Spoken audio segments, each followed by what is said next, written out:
start sketching, you're going to start out very, very lightly. You might notice you have no erasers. It's not a mistake. We don't really count mistakes here. We want to just keep on going. We build up on our characters. We start out very lightly, and we continue to add on lines. And so we're going to start with very basic shades, and then we're going to go over that, and we're going to start pulling out more forms and different spaces by adding in more lines here. So just keep this very, very simple, very light, and very loose. And you're going to want to use your entire arm as well.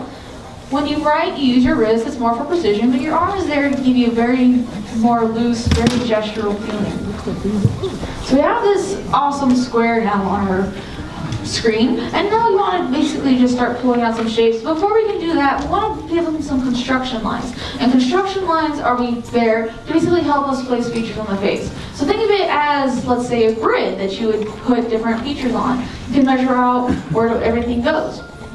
And then I'm going to split this into thirds. I'm going to pull out the line across near the bottom here, about a third of the way down, and then another one right here.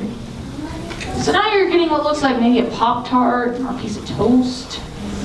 Not to make you all hungry, although, you know, you came to the right place. Disneyland has some of the best food, right? Especially that Taste Pilot Grill. I know. Awesome. Taste Pilot's Grill, man. Chili fries. I used to work there. All right. Well, now that we have this wonderful construction line rectangle here that looks like a Pop-Tart, we're going to start making it look like Winnie the Pooh. And we're going to start by adding in his nose. He's going to be facing as sideways, so we're going to be seeing him at a profile. And so we like to start with the nose because it's at the center of the face. It gives us a nice reference point to put all of his other features. For his nose, I'm going to add a little bit more construction line. I'm just going to pull out this square back. Basically, you just pull out these two lines that you drew in earlier, and then you just connect them with this line going up and down. You're going to get what now looks like a suitcase. So go from Pop-Tart to suitcase. The evolution of Pooh. Yes. So now we want to add in his nose. And then the nose is just going to start by rounding out, creating this curve right at the corner of this box that we just made. And then we can just round this out. You don't want it to have any sharp edges. Those are more for villainous characters, and I don't think Pooh really has that in him, you know? Really can't see like Pooh concocting any evil schemes, except maybe to get some honey. But that's about it. But we have this wonderful cute little button nose now. I'm just going to shade this in. And I'm going to pull from here his smile. And the smile is just going to start at the bottom of his nose. I'm going to curve down here, much like I did at the top of his nose. I'm going to pull down this curve, and it's going to wrap right down, touch the bottom of this line, and it's going to go right back up. So you're going to have a wide U shape coming right across that line.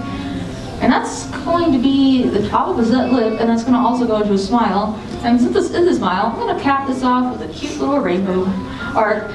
Rainbow's just there to give him what are called smile lines. When you smile, you create these cute little creases at the corner of your mouth, and it just happens because you're lifting up the features of your face. But it also gives a character a bit more of a genuine look rather than them just grinning.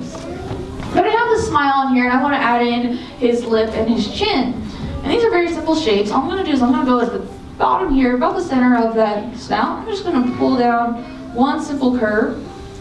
And then from here, I'm going to pull down another bigger curve. I'm just going to go right down into the bottom of your square, your Pop-Tart.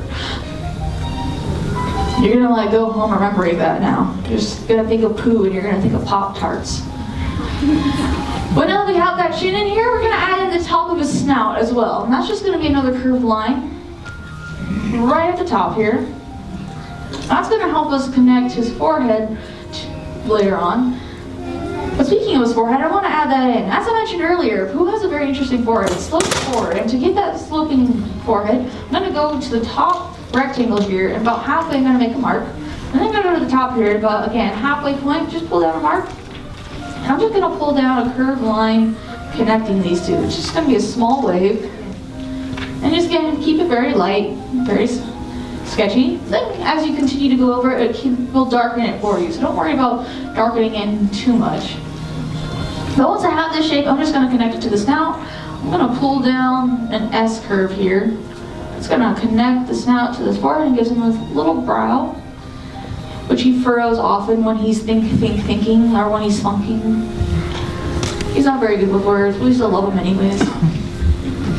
And right on top of his cheek now, I'm going to wake him up, I'm going to add in his eyes. Now, he's a plush bear. You want to keep him very simple. You know, when you have a stuffed animal character, they're very simply drawn. The same thing with Piglet and Tigger. So his eyes are just going to be these two, what look like seed shapes.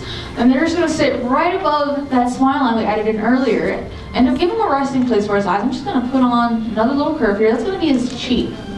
Since he is smiling, he's pushing up the features, so that makes his cheeks rise up and create that cute little hill. And then on top of it, I'm just going to lightly sketch in this seed shape. I usually have it tilting forward just a little bit, just a little bit more direction to the eye, a little bit more character instead of it just standing straight up. And then right on top of this, I'm just going to pull out another curve. So it looks like it's sitting right, it's snug against the fabric of his face. It doesn't look like it's just sitting flatly there. I'm going to darken this in. And you want this to be the darkest part of that drawing. We often say that eyes are the window to the soul. And even though his eyes are simple, we still want that to be the first thing that somebody sees when they look at your drawing. So right on top of here, I'm just going to pull out another curved line. And that's going to be his eyebrow. And from the bottom here, you can just pull another curve right on top of it and connect it to the bottom line. And you can just lightly shade this into. Gives him a little bit more expression, more character, makes him look very much awake. Every feature on the face is there to emphasize the expression. So obviously, you know, we have the smile and the smile line to emphasize the smile, and that emphasizes the cheek, and so on and so forth. So everything affects everything on the face, and then it gives him more of that big, happy, cute expression. But now that we have this all in here, we're basically halfway through Winnie the Pooh. So I'm very curious, how are we all doing out there? Good, I got a lot of thumbs up from the third row. All right, heard a little bit of groans out there. Well, don't worry, folks. We're only halfway done, so we gotta really make this look like Pooh. We're gonna add some features. But the most important thing is, are you having fun? Yeah. All right, that's a lot more exciting to answer, so I'm very glad to hear that. Well, now that we have the front part of his face, let's start finishing up the back half. And we're basically going to add in his ears at this point. His ears are just very round shapes, but they're gonna look like horseshoes as we draw them on.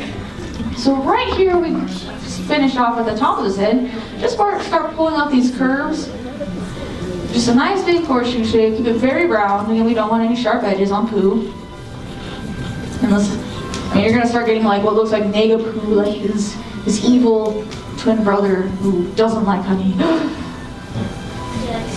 And then right behind his head, we want to add in his other ear. We're not going to see as much of it though because it is on the other side. So I'm just going to pull an arc that connects from the top of his first ear right back here. I don't want this to go across this line though because it is behind his head.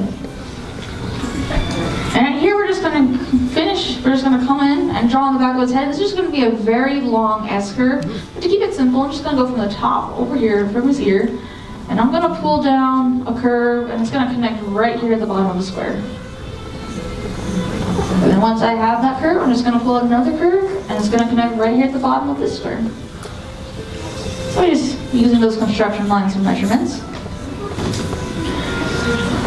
And that finishes up the head of Pooh. However, we want to make sure that this doesn't look like it's a floating head space. So we're going to round him a little bit by adding in his shirt collar. And his shirt collar is just going to be a few simple lines.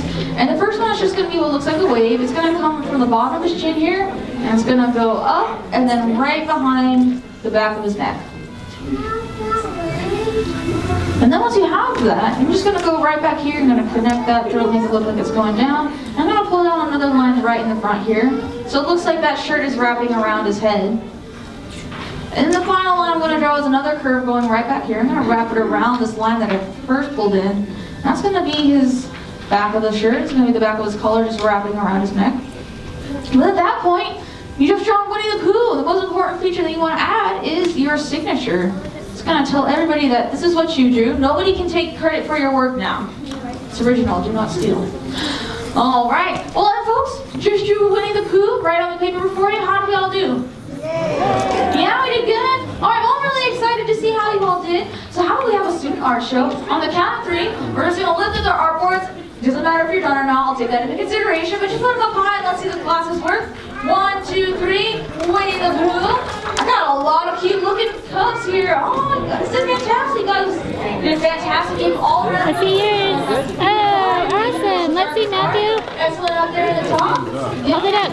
Hold it up. I love all these Winnie the Poohs. Oh, that's awesome. Good job.